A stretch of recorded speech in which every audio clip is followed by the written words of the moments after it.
लक्ष्मी पूजना दिवशीही सोनं चांदीची खरेदी हमखास केलीच जाते।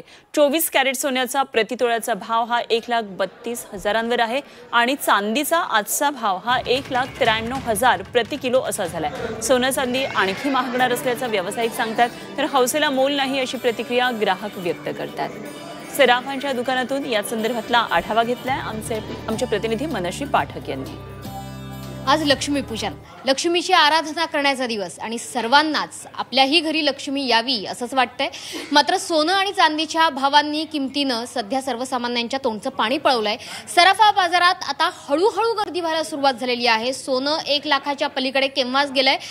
सध्या काही मुंबईकर आपल्या सोबत आहे आणि सुंदर अशा चांदीच्या देवीच्या मूर्ती त्यांनी खरेदी केलेल्या आहेत। चांदीबरोबरच सोनं खरेदी सुद्धा त्यांची सुरू आहे। मात्र सध्या ग्राहकांचा वाढता कल हा चांदीकडे असल्याचं बघायला मिळतंय यंदाच्या दिवाळीत।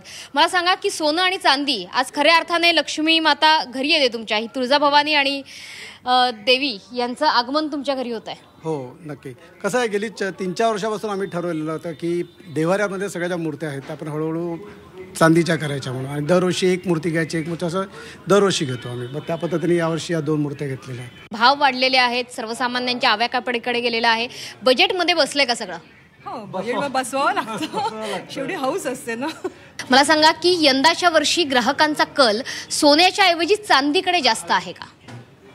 नमस्कार, सर्वांना दिवाळीच्या हार्दिक शुभेच्छा। चांदीकडे नक्कीच कल वाढला आहे, म्हणजे दरवर्षी चांदीच्या दागिन्यांकडे कल हा वाढत चाललेला आहे। परंतु लोक सोन्याचे दागिने देखील तेवढ्याच आवडीने घेत आहेत।